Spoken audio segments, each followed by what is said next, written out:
now we're going to take the Beatles and I'll be quiet. Oh, you recording our conversation? Looking for a what? What is it? Looking for a home to last? Looking for a blast from the past. I think we've got a bit shy. What could it be, Paul? Something in the way she moves. What attracted me? Just say whatever comes in your head each time attracts me like a cauliflower. The documentary is grinding to a halt. Grinding to a halt, I think it's taking off. Here we go. I mean, we'll never get a chance to do it again. Merry Christmas. There's a new Beatles record for all of us to see, enjoy, listen, and love. Well, it's not a new Beatles record, but of course it's a record we all know extremely well. Well, I assume if you're watching this channel and watching this video, you know this record extremely well.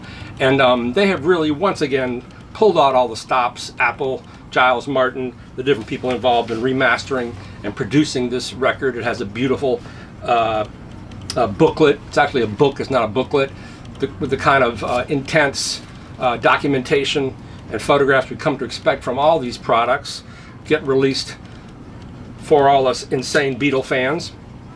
And I thought I would cover not only the record itself, but some of my... I've been collecting Beatles records for most of my life, for easily more than 30 years, so I have many variations of the different vinyl records as they came out. I have many of the European 45s, European, Japanese. I even have a weird Chinese 45 that all came out. I have many books about the Beatles. And a friend of mine, I noticed on Facebook on a recent post, someone said there's a lot of Beatle haters now, perhaps just consisting of people who haven't heard the Beatles. And to me, hating the Beatles is like hating, really, it's like hating Gandhi or hating JFK or Martin Luther King, MLK. You know, they're one of the great, the Beatles are one of the great, not only musical, but cultural high points of the last century. And it continues to this day. Their records still sell in the millions. Every time one of these records gets reissued, it hits the charts all over again. To say they're a cultural touchstone is to underrate them. They still set the mark. They still are the template for any four men or women who get together to have a band. They're still the standard for songwriting, be it jazz songwriting, really drawing on standards, or pop songwriting, or Broadway writing. And they hit so many firsts. There were so many innovators. And as a young kid, a child really growing up in Michigan, where I first sort of became aware of the Beatles by the car radio, my family, was a lot of stress in my family. My parents were all at each other's throats when I was a little kid, and it was a very stressful environment. And the Beatles, for me, became my refuge. That's where I went. That's where I could escape. And their music had so much beautiful imagery and imaginations and amazing melodies that you could listen to repeatedly. That just took me away from the stress I was dealing with or feeling it in my family life at the time. And that continues, and I've collected the Beatles and listened to the Beatles forever. I can sing every solo, I can sing the lyrics to every song. I can certainly play the drum beats to all the songs. That's how I learned how to play drums, was knitting needles on the couch playing with Ringo. But I wanted to just go through. First, I'll show you some of my books that I've had for many, many years that are important books that if you're a Beatles fan, you should search out, I believe. And then a few of my records as I'm listing why the Beatles matter. Before we get to the record review, which some of the, there's 5 LPs in the new set. One of them really surprised me. One of them totally blew me away. 2 of them were what I expected. And the other one was sort of like a gentle drift back into the past. But let me show you some of the really cool books I have here. Andy Bubik's The Beatles Gear, which goes into detail on everything they used throughout the recording history. And I put up some of the photos there, sad photos that I took in this book. Looking Through You, which is pretty recent, in the last 5 years. Outtakes from photo sessions by Leslie Bryce. Photos that have never been seen before. Just when you think you've seen all the Beatles photos, here are more. You know, if you're not aware of it and you're a big Beatles fan, there's a great YouTube channel called Elena the Beatles, E-L-E-N-A. Now this woman has some kind of contacts with the great photographers who shot all the Beatles in every environment, for, you know, publicity parties to recording sessions to days out or making videos, because she has all these behind the scene photos you will not see anywhere else. It's really amazing. And she has sort of similar like-minded music backing it up, sort of Beatlesque music that I imagine someone makes for her. But it's called Elena the Beatles. She gets the most mind-blowing photos from every generation, every era of the Beatles. And that was the other thing about the Beatles growing up, how they constantly innovated. Every album was a huge departure from the previous album. The Beatles were largely reacting to what was happening to them, and they were sort of everything came through them and they put it back out through their own artistic vision. They definitely stole from people. Listening to the 2 LPs of the outtakes, the beginning of one, you can hear somebody start to play the guitar riff from Oh Well by Fleetwood Mac, which I believe was 1970. So perhaps they'd already heard that and were starting to kind of riff off it. Now anybody can hate on the Beatles, just beyond me. And they're not even as ubiquitous as they once were. Now they're just sort of a part and parcel of old folks like me. Even though I imagine a lot of young people do get into it, but it's an awful lot to take in. And it's also hard to understand back when there were only 3 television channels in America, maybe 4, and how the Beatles were really avatars in culture and music and style. They led the world into psychedelic drugs, into Eastern mysticism. They covered so much ground. But this is an amazing book, Recording the Beatles, that I bought about 15 years ago, that goes into deep detail with all the photographs of all the gear at Abbey Road and Trident and other places they recorded it. It tells you the history of all the gear, where the gear is now. I shared some photos from this book. This is a very heavy coffee table book on the Curve Bender Publishing. I think I paid $3.50 for it. Came out. I can't imagine what this goes for now. And a little more, a simpler book that came out not long after the Beatles broke up, Apple to the Core, which supposedly would give you the inside story on Apple, and I think it sort of does. In a book I've read and reread and am currently reading again, Ian MacDonald's Revolution in the Head. I think this is the greatest book on the Beatles song by song. He has information I've never seen anywhere, and the way he's able to explain the songs, both from a musical standpoint, he understands harmony, and from a sort of a literary standpoint, and what was happening in the background for all the Beatles while the songs were being made. It's truly amazing. He goes song by song from the very first thing they recorded, which I imagine would have been a Decca audition. Let me see what this is. He starts with My Bonnie, recorded with Tony Sheridan, which back in the 70s that had been reissued as Tony Sheridan, the Beatles, playing My Bonnie and these other songs. So he starts with My Bonnie, going right up to the last song they recorded, I Me Mine, in 1970. And I'll give you a teaser. One of these discs in the new box is an EP. It's a 4-track EP. It's at 45 RPM. It includes the original Glen Johns mix of the single for Let It Be, the Glen Johns mix 1970 for Don't Let Me Down, and the Don't Let Me Down blew me away.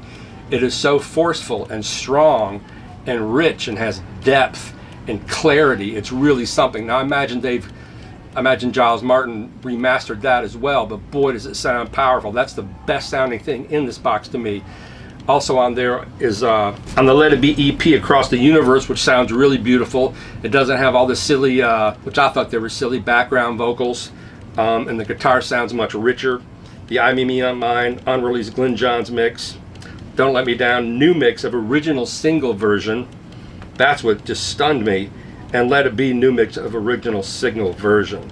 The Glen Johns are Across the Universe and I Me Mine, but all those tracks, maybe because they're cut to 45, really, really sound remarkable. But I'll roll some photos of some of my swag, some of my booty, as I mentioned some of these things that made the Beatles so great. The Beatles had, even from the outset, they had very sophisticated arrangements. If you listen to She Loves You or I Want to Hold Your Hand, there is an awful lot happening in these songs. They're really constructed. It's not just some guy strumming. There's intros, there's crescendos, there's a bridge in each song, there's a very powerful ending to each song. It's really, that's part of what knocked you out. Even on a car radio, you were like, holy cow, what is that? Because it was, and you have the amazing harmony right off the bat. You know, the Beatles were simple, complex. They were revolutionary, yet they were uncomfortable. Rather, they were comfortable. They were anarchic without a doubt, yet they were traditional in another way. There were so many things. They were able to switch on a dime and all these things. So, you know, you obviously had McCartney's gift for lyricism and traditional songwriting, which just came from his father, but also was in his blood, his gift for melody, and Lennon's equal gift for melody, but he was more of a renegade and a revolutionary. He loved to play with odd meters and time, such as Me and My Monkey, where it switches back and forth, or Your Blues, where they go into 6/8. I mean, Lennon loved to play with time. He loved to play with his voice. They orchestrated social movements. They were able to capture the zeitgeist of every year. And in the 60s, everything was changing so quickly, and they were on top of that and able to it was almost like they were mediums, able to take in all this information and then give it back out in a new way that you could understand. Their recording techniques, they innovated so many things. The first group to record feedback on a record with ADT, they did double tracking of their voices. I think they were also one of the first groups to do close miking. So I think Motown, California, the Wrecking Crew, I don't think that's all close miking. The drums all sound very distant. With the Beatles, especially as they went on, you hear every instrument because there's so much close miking going on. Not to mention the recording advancements with Revolution Number 9, which it gets compared to Stockhausen's Hymnen quite a bit. The whole tape loop aesthetic of Pierre Schaeffer and Stockhausen and Cage. Well, I don't know Cage and tape loops. But, I love Revolution Number 9. I think that's an amazing piece of work, just this bizarre, crazy sonic tableau for your head. They were the first group to be thoroughly contained and write all their own songs and have huge hits with them. Before that, before the Beatles, especially in the American pop charts, it was really horrible music. Fabian and Funicello, Paul Anka, Cliff Richard in the UK, Pat Boone here, just horrible, manufactured pop. Hey, sort of like what we have now.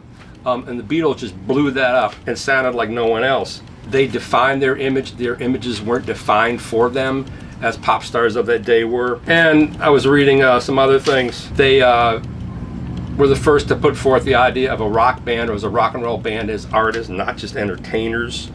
Rubber Soul, the first serious statement by a rock band as a work of art.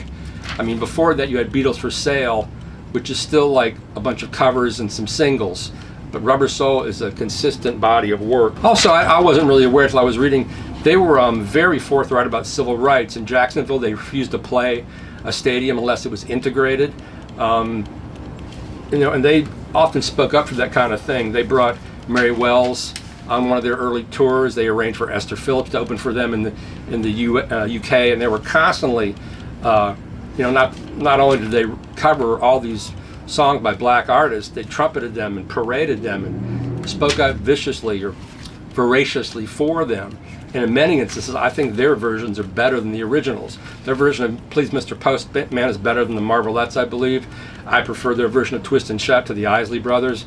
They brought that sense of UK, even now in the UK, they're friendly to pop. They love pop. They work with pop, unlike here where, in a way, the American sensibility is much more primitive. That's why we produced R&B, I suppose. But the British are able, and the Beatles are the zenith of that, able to take it and do something magical with it and make it sweeter in a way and more lyrical, as the Beatles often did. Anyway, those are just a few of the reasons why the Beatles are great and will forever be considered great, I believe, even in centuries to come, because they're a high point in popular music, period. Full stop, as they say. So let's get on to the new set. I have a promotional set coming from Capitol to review, but it's running really late, so I went to Barnes & Noble's and bought the 5 LP set. It has a nice box. My box is dented, whatever, but the only Let It Be I have is the digitally remastered direct metal version from 1988, and I played that this morning. And then I played the new mix, or the new remaster, and I was really impressed with the Abbey Road remix,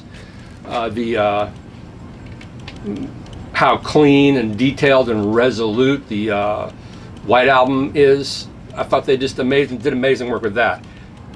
I believe this fails to meet those high standards set.